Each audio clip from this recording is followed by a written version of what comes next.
Zo'r TV telekanali, O'zbekiston Respublikasi Milliy gvardiyasi hamda Ijtimoiy himoya milliy agentligi hamkorligida tayyorlangan.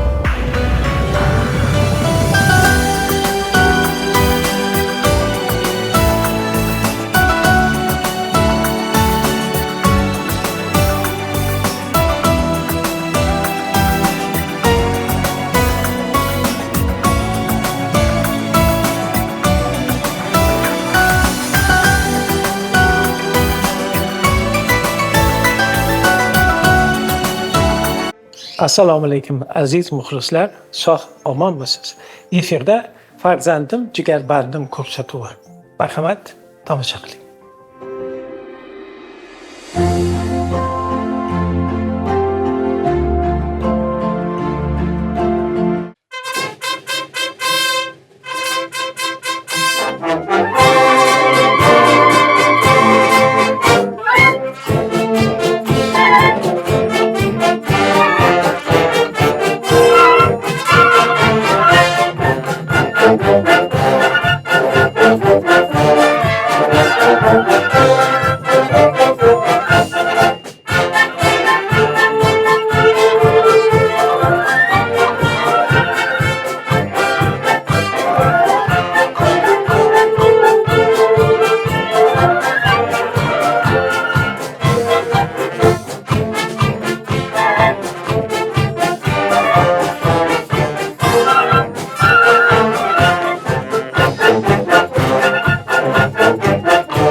O'zbekiston Respublikasi Prezidentining 2022-yil 16-fevraldagi 129-sonli qaroriga binoan O'zbekiston Respublikasi Milliy gvardiyasi Harbiy musiqa akademik litseyi tashkil topilgan.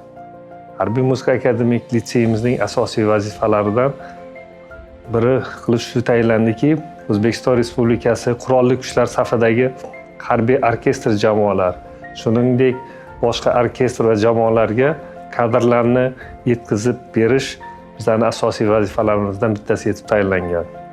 Akademik litseyimizda ixtisosli fanlari bo'yicha 8 ta yo'nalishda ta'lim jarayoni olib borilyapti. Bular bittasi yog'och tamli cholg'ular, yog'och tamli cholg'ularga fleyta, gaboy, klarnet, fagot, saksofon cholg'ulari kiradi. Ikkinchisi turba valtorna yo'nalishi, uchinchisi tenor, bariton, trombon, tuba yo'nalishi, to'rtinchi yo'nalishimiz bu zarbiy cholg'ular va beshinchi asosiy yo'nalishlarimizdan bittasi orkestr ansambl yo'nalishi bor. Undan tashqari musiqa nazariya fanlari yo'nalishlari, keyin estrada cholg'ulari yo'nalishlarimiz bor hamda fortepiano va jo'rnavozlik yo'nalishlari. Harbiy akademik litseyimizda damli va zarbli cholg'ular yo'nalishi bo'yicha ta'lim olib boriladi. Umumiy o'rta o'qitish, umumiy o'rta hamda o'rta maxsus davlat ta'lim standartlarining o'quv reja va o'quv dasturlari asosida damli va zarbli cholg'ular ijrochiligi ta'lim yo'nalishida olib boriladi. Mana bugun o'zingizlar eshitib shuni amin bo'ldinglarki, bolalarimiz orkestrda ijro qilgan payti endi bu darajaga kelguncha ancha etaplardan o'tadi. Akademik litseyimizda respublikamizning barcha viloyat va tumanlardan kelgan iqtidorli o'quvchilar, bolalar tahsil olishadi. Umumta'lim maktablarini 4-sinfni bitirgan o'quvchilarimiz har yili 1-iyundan 20-iyungacha bo'lgan sanada hujjat topshirishadi akademik litseyimizga va 30-iyun kunlarigacha sinovlar bo'lib o'tadi. Akademik litseyimizning qabul kvotasi bo'yicha 78 ta nomzod tanlanib olinadi. 78 ta nomzodlarni quyidagi fanlardan bizga sinovlar bo'lib o'tadi. Bittasi ona tilidan diktant, matematikadan yozma ish, o'qish, psixologik testlar, musiqadan esa ritm, intonatsiya, eshitish qobiliyati va ashula aytib berish qobiliyati shu kabi sinovlardan muvaffaqiyatli o'tgan nomzodlardan 78 tasi akademik litseyimizga qabul qilinadi. Hurmatli o'quvchilar, O'zbekiston marshini ijro etamiz.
Men Qo'chqorov Doniyorxon 2008-yil Farg'ona viloyatida tug'ilganman.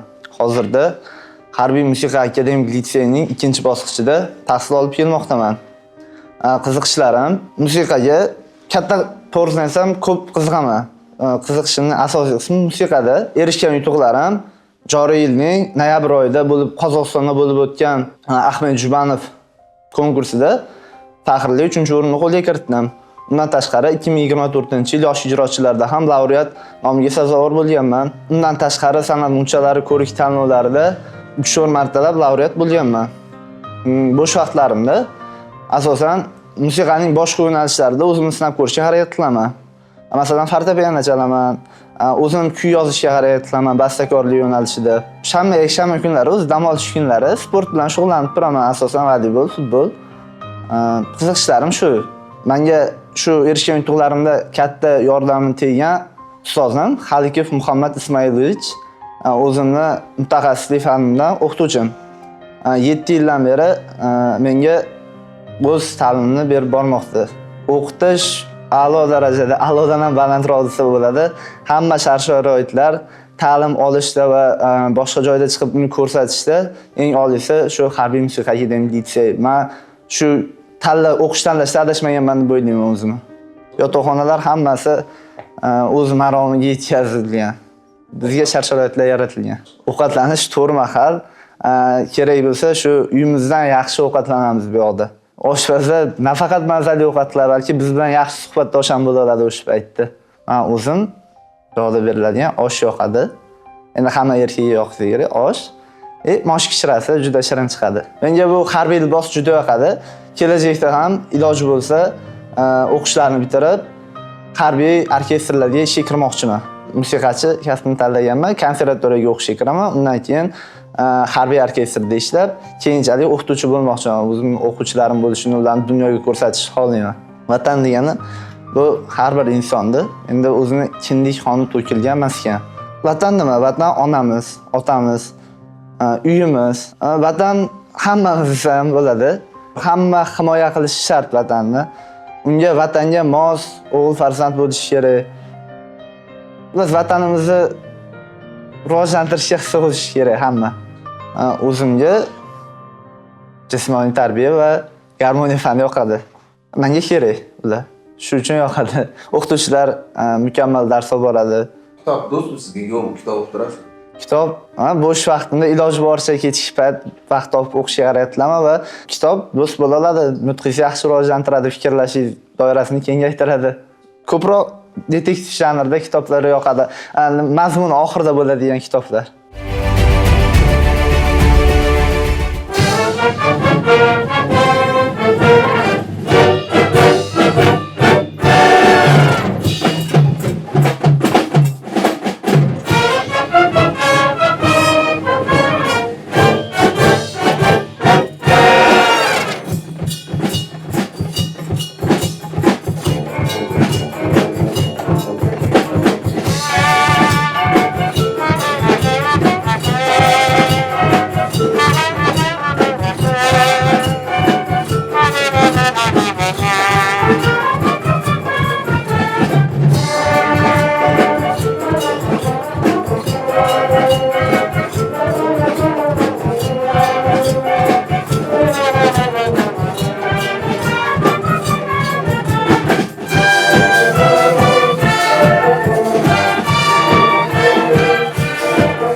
Endi o'quv jarayoniga keladigan bo'lsak, harbiy litseyimizda ixtisosli fanlari bo'yicha, musiqa fanlari bo'yicha juda tajribali konservatoriya, oliy ta'lim muassasalarini bitirilgan ixtisosli fanlardan asosiy o'qituvchilarimiz faoliyat olib boradilar. Ularning orasida professor o'qituvchilarimiz bor, O'zbekistonda xizmat ko'rsatgan artist va san'at arboblari ish faoliyatini davom ettirmoqdalar. O'quvchilarimiz 5-6 sinfda damli cholg'ularga taqsimlanadi. 7-sinfdan boshlab esa orkestr yo'nalishi bo'yicha tahsil olishni boshlashadi. Bu deganim 7-8-9-sinflar va litsey bosqichlarimizda jami hisoblaganimizda bir-birisidan alohida faoliyat olib boradigan 4 ta orkestr, birlashgan orkestrlarimiz bor. Mana xabaringiz bor. Respublikamizda juda so'nggi paytlarda ta'lim jarayoniga katta ahamiyat berilmoqda. Undan tashqari har bitta respublikaga tashrif buyurgan prezidentlarni harbiy musiqa sadolari ostida kutib olinadi. Men bu bilan demoqchimanki, bizning akademik litseyni bitirgan o'quvchilar mana shu bilim ko'nikmalarini olishadi. Birinchi, ikkinchi bosqichda esa Milliy gvardiya tomonidan o'quvchilarimizga harbiy kiyim beriladi va harbiycha 5-sinfdan boshlab olgan bilim ko'nikmalarini birinchi, ikkinchi bosqichlarda bular charxlab kelajakdagi faoliyatini davom ettirishga barcha oliy ta'lim muassasalariga o'qishga kirishga tayyorgarlik ko'radilar. Akademik litsey bitiruvchilariga davlat tomonidan namunali diplom, qonun hujjatlariga muvofiq orkestr artisti malaka darajasi bilan birgalikda ko'krak nishoni beriladi. Undan tashqari qurolli kuchlar tarkibidagi oliy ta'lim muassasalariga o'qishga kirishda 30% imtiyoz, boshqa davlat ta'lim oliy muassasalariga kirishga esa umumiy jamlagan ballardan 15% imtiyozlar beriladi. Mana ko'rib turibsizki, barcha o'quvchilarimizni shu yerda vatanparvarlik ruhida tarbiyalanishda, kelajakdagi ularni vatanimiz ravnaqiga va harbiy sohada bo'lsin yoki boshqa sohalarda o'z faoliyatini davom ettirishga barcha imkoniyatlar yaratilgan.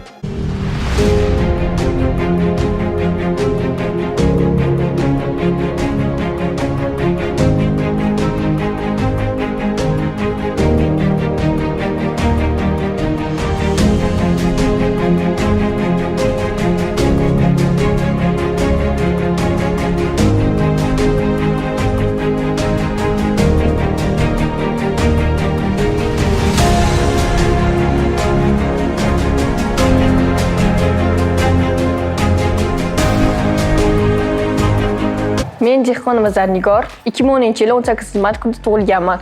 Hozirda men O'zbekiston Respublikasi Milliy gvardiyasi harbiy musiqa akademik litseyining damli va zarbli cholg'ular yo'nalishini fleyta mutaxassisligida tahsil olmoqdaman. Bo'sh vaqtlarimda sportning World Usmanov Combat Systems Association turi bilan hamda Muay Thai bilan ham shug'ullanib turaman. Qiziqishlarim ko'proq chet el tillariga ko'proq qiziqaman. Ingliz, rus, koreys va shu kabi chet el tillari va madaniyatiga ham qiziqib turaman. Sportdan ko'plab yutuqlarim bor, xususan 2023-yil Buxoro viloyatida bo'lib o'tgan chempionatda faxrli birinchi o'rinni pichoq jangi va light contact yo'nalishlaridan, 2024-yil Sirdaryo viloyatida Guliston shahrida bo'lib o'tgan O'zbekiston chempionatida esa full contact yo'nalishlaridan birinchi o'rinni olganman. Undan tashqari 2 karra Osiyo chempioniman Usmanov Combat System yo'lidan. Bu yerga o'qishga kirishimdan asosiy maqsad bu yerda shart-sharoitlar, ko'proq yutuqlarga erishish ehtimolim ancha kattaroq. Bu yerda fleyta mutaxassisligi, musiqaga qiziqaman, san'atga va sport yo'nalishlari birlashtirilgan va bularni hammasini o'rganish ehtimoli juda ham katta va osondir. Bu yerda imkoniyat ko'p. 25-yilda Zulfiya mukofotiga o'z hujjatlarimni topshirdim va tuman bosqichidan o'tdim. Keyin shahar bosqichiga yo'llanmaga qo'lga kiritdim. Shahar bosqichidan o'tdim. Hozir respublika bosqichiga tayyorgarlik ko'rmoqdaman. Zulfiya mukofotini madaniyat yo'nalishidaman. Shu sabab u madaniyat yo'nalishiga ko'proq tayyorgarlik ko'ryapman. Suxanyorlik, undan tashqari davra suhbatlarini ko'p olib bormoqdaman. Yosh bolalar va yosh yotoqxonada yotuvchi qizlar bilan suhbatlar olib boraman. Psixologik testlar va shu kabi boshqa narsalarni olib boraman. Undan tashqari yosh qizlarni sportga jalb qilib, ko'plab tayyorgarlik, musobaqalar va yotoqxonamizda bo'lib o'tadigan turli xil o'yinlarni tashkil qilaman. 2024-yil konservatoriyada boshlovchilik qilganman. Litseyimizda bo'lib o'tgan ko'plab tadbirlarda ham boshlovchilik qilib turaman. Kelajakdagi maqsadlarim yuridik sohasida ko'proq ketmoqchiman. Yuridik sohasida yoki xalqaro moddalarni o'rganib, xalqaro yuridik bo'lmoqchiman yoki sudya bo'lib ishlamoqchiman. Ikkinchi kasbim esa moda yo'nalishiga qiziqqanim sababli modelerlik bilan shug'ullanmoqchiman. Albatta, O'zbekiston Respublikasi yuridik universitetiga topshiraman. So'ngra Nigina Faxriddinova mashhur modelni o'zini onlayn yoki offlayn kurslarida tahsil olmoqchiman. Shu orqali ko'plab yutuqlarga erishish ehtimolim kattaroq. Ular menga to'g'ri yo'lni ko'rsatadi. Shu sabab ularni o'qishda o'qimoqchiman. Nigina Faxriddinova Miss Universe 2024 da g'olib bo'lgan modeldir, katta model O'zbekistonda. Bo'sh paytimda kitob o'qimayman, bo'sh paytimda o'zimni instrumentim, cholg'u asbobimni chalaman, fortepiano bilan ham shug'ullanaman. Fortepianodan Turkiya Respublikasi bilan bo'lib o'tgan hamkorlikdagi ko'rik tanlovda faxrli birinchi o'rinni olganman va ko'plab yana O'zbekistonda bo'lib o'tgan fortepiano yo'nalishidagi musobaqalarda birinchi o'rinlarni qo'lga kiritib kelmoqdaman. Asosiy cholg'u asbobim bu fleyta yo'nalishi, ammo birgina fleyta bilan cheklanib qolmasdan, san'atning yana fortepiano yo'nalishi bilan ham shug'ullanaman. Estetika berilgan ko'proq kuylarni chalishni yaxshi ko'raman. Masalan, The Elf degan elflarni tipi ohanglari, ko'proq tabiatga xosroq kuylarni chalishni yaxshi ko'raman. Musiqadan estetika, ammo raqsdan esa ko'proq K-pop va hip-hop bilan shug'ullanib turaman. Yozda bo'lib o'tadigan ayrim kichkina festival va boshqa yo'nalishlarda raqqoslik bo'yicha ko'plab sertifikatlar, shu kabi narsalar olganman. Avvalo ustozlarimga, bu yerga kirishimga sababchi bo'lgan asosiy ota-onamga kattakon rahmat.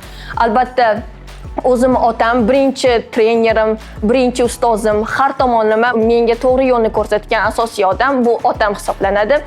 Keyin esa bu yerga kirganimda to'g'ri yo'lni ko'rsatishda davom ettirgan ustozlarimga, mana shu yutuqlarimga erishib kelib, menga to'g'ri yo'l ko'rsatayotgan barchasiga asosan prezidentimizga minnatdorchilik bildiraman.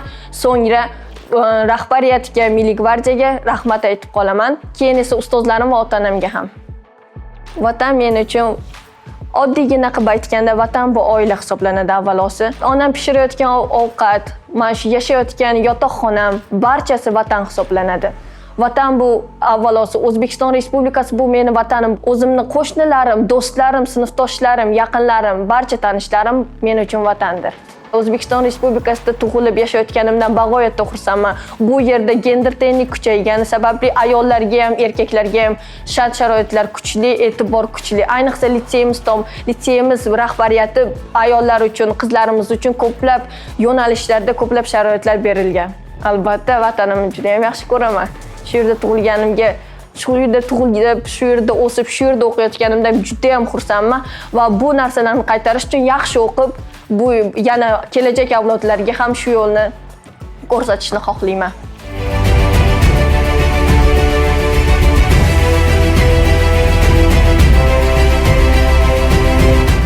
Azizlar, ko'rsatuvimizga ajratilgan vaqt tugab boryapti. Sizlar bilan xayrlashamiz. Xayr, sog', omon bo'ling.